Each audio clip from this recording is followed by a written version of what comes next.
झारखंड के मंत्री इरफान अंसारी ने राज्य में जारी भारी बारिश और जिला आयुक्तों को जारी निर्देशों पर बात करते हुए कहा, झारखंड में लगातार बारिश हो रही है, जिसका सबसे ज्यादा असर रांची और आसपास के इलाकों पर पड़ रहा है। अगले 3 दिनों तक भारी बारिश की संभावना है। इसे ध्यान में रखते हुए मैंने सभी संबंधित अधिकारियों को अलर्ट मोड पर रहने के निर्देश जारी किए हैं। मैं लगातार लगा हुआ हूँ और झारखंड में लगातार बारिश हो रही है और सबसे ज्यादा रांची, खूंटी आसपास के क्षेत्रों में वो प्रभावित हुआ है और जो आशंका है कि लगातार 3 दिन तक भारी बारिश होगी।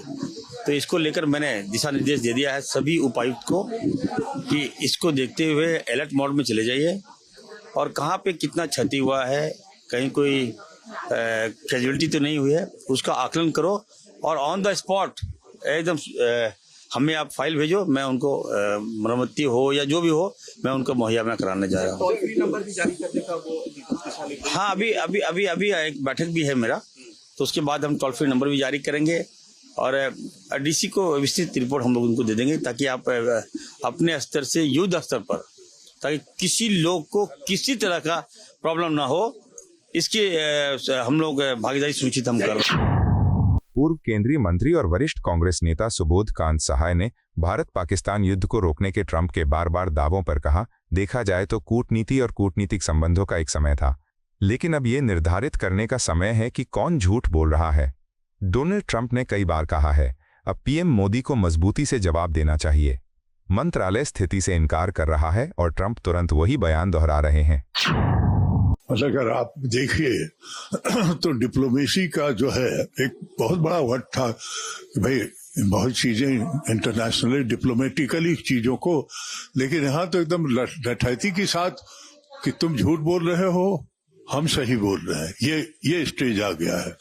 12 बार जब अगर ट्रंप रिपीट कर रहे हैं तो ये अपना मतलब कौन झूठ बोल रहा है इसमें।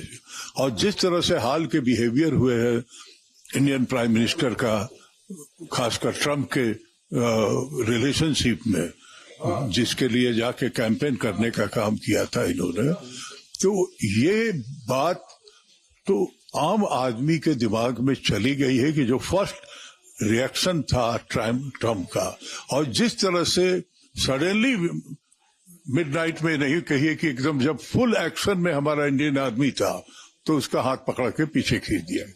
तो ये निश्चित तौर पे इस पर प्रधानमंत्री को जवाब देना चाहिए, लेकिन अब जवाब इस स्टेज पे आ गया है कि तो पब्लिक डोमेन में सब चीज आ रहा है कि मिनिस्ट्री डिनाई कर रही है प्रधानमंत्री के बिहाफ पे और वो तुरंत रिपीट कर रहा है कि नहीं मैंने कराया है।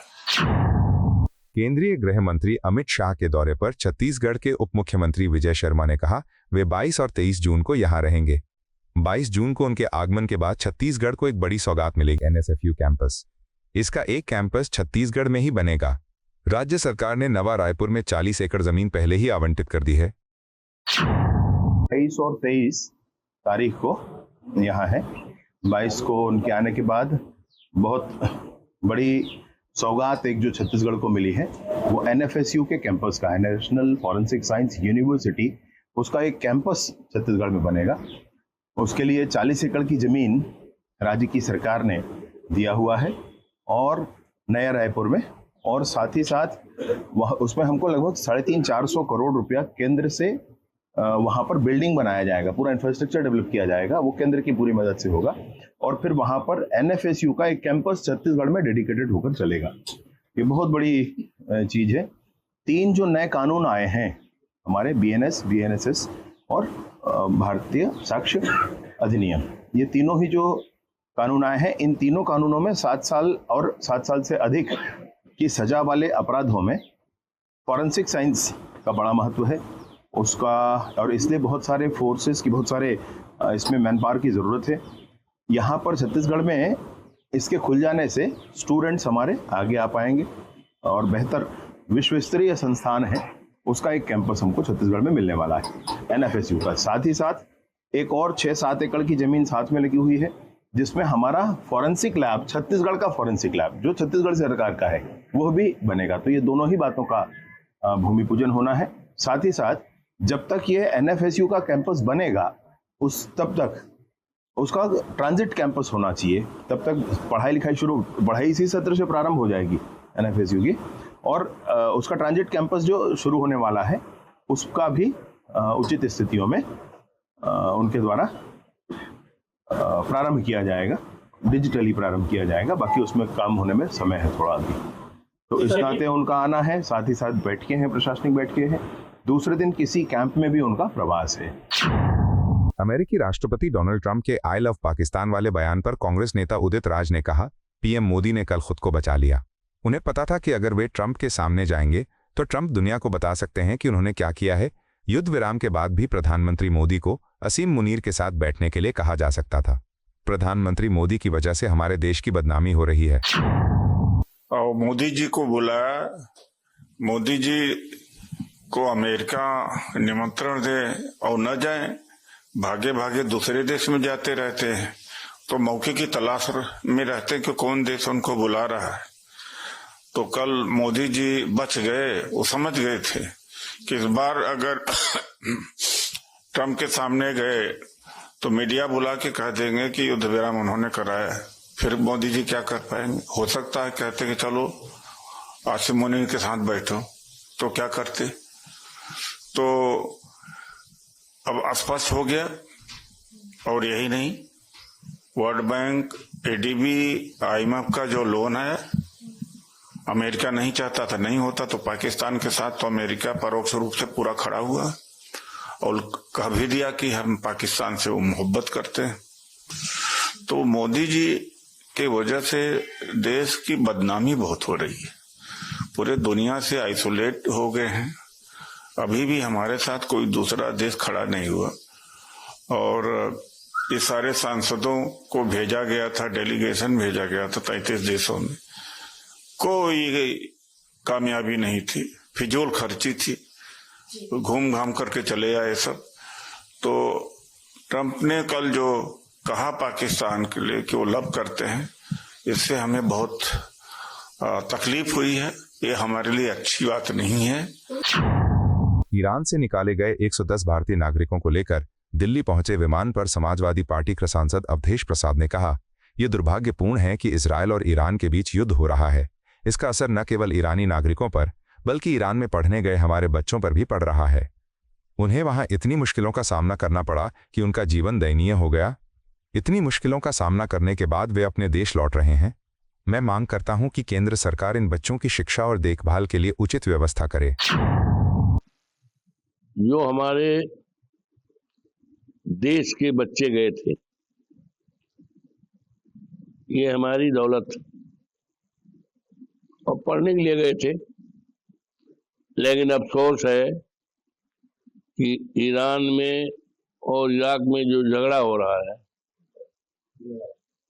उसका असर ईरान वासियों पर तो पड़ ही रहा है। और जो ईरान में गए थे, जैसे हमारे देश के होनहार बच्चे गए थे, शिक्षा लेने गए थे, उनको इतनी परेशानी हुई कि उनका जीना मुश्किल हो गया, सांस लेना मुश्किल हो गया। अब बड़ी ही मुसीबत के साथ वो अपने देश में आ रहे हैं, दिल्ली में आ रहे हैं।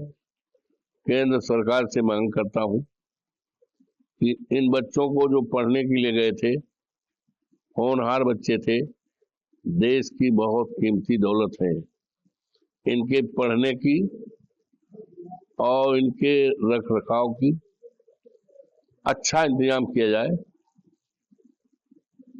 क्योंकि बहुत अच्छे लड़के और इनके माँ बाप को बधाई देता हूँ कि वो इस मुसीबत की घड़ी में बहुत ही परेशानियां झेल करके ये बच्चे सही सलामत अपने घर लौट रहे हैं।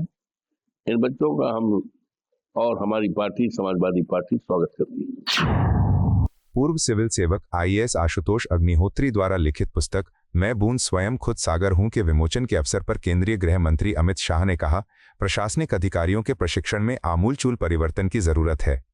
शायद ही उन्हें हमारी व्यवस्था में सहानुभूति लाने के लिए प्रशिक्षित किया जाता है। शायद इसलिए क्योंकि ब्रिटिश काल ने इस प्रशिक्षण मॉडल को प्रेरित किया। मेरा मानना है कि अगर कोई शासक या प्रशासक बिना सहानुभूति के शासन करता है तो वो शासन के वास्तविक उद्देश्य को प्राप्त नहीं कर सकता। मित्रों, आज जब मैं यहां आया हूं तब आशुतोष अग्निहोत्री एक सनदी अधिकारी हैं, IAS अफसर हैं, और मैं मानता हूं कि सनदी अधिकारियों की ट्रेनिंग में ही आमूलचूल परिवर्तन करने की जरूरत है। ढेर सारी चीजों की ट्रेनिंग तो दी ही जाती है आप लोगों को, वो बहुत उपयोगी भी है, देश के लिए है, आपके व्यक्तिगत जीवन के लिए भी है और एडमिनिस्ट्रेशन के लिए भी है, परंतु वहां कहीं संवेदना को हमारी व्यवस्था में प्रस्तापित करने की ट्रेनिंग बहुत कम दी जाती है, क्योंकि ट्रेनिंग का मॉडल जब बना होगा वो अंग्रेजों के काल से लिया हुआ मॉडल है। और मेरा मानना है कोई भी शासक, कोई भी प्रशासक संवेदना के बगैर जब शासन करता है तो वो उसके उद्देश्य को प्राप्त नहीं कर सकता है।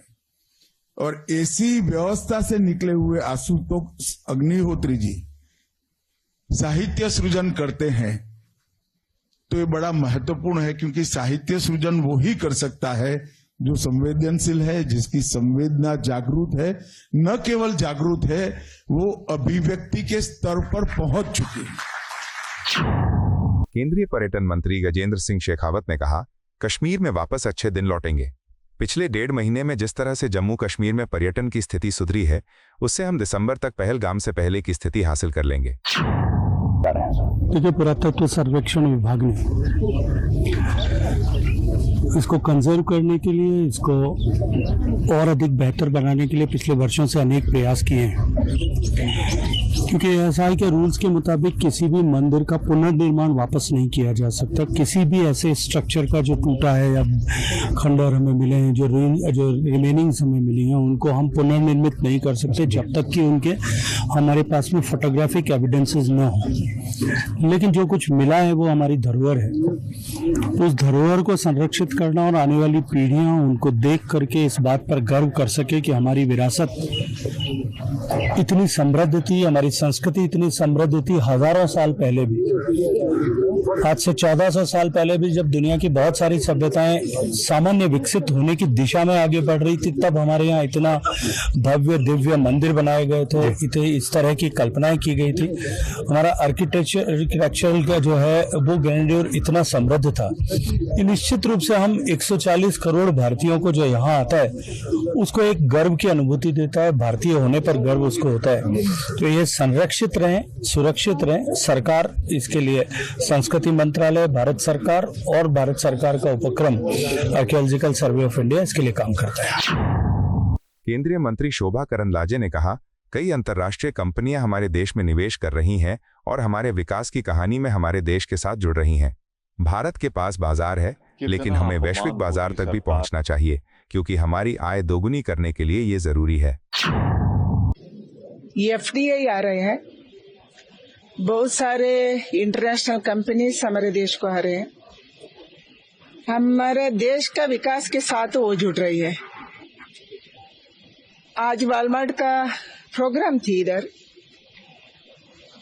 वॉलमार्ट को हम देखते हैं, हमारे MSME को ग्लोबल मार्केट तक पहुंचाए, उसको ऐसा ट्रेनिंग दे, हम ऐसे अच्छा पैकिंग करे, पैकेजिंग अच्छा हो, ब्रांडिंग अच्छा हो, क्वालिटी प्रोडक्शन करे।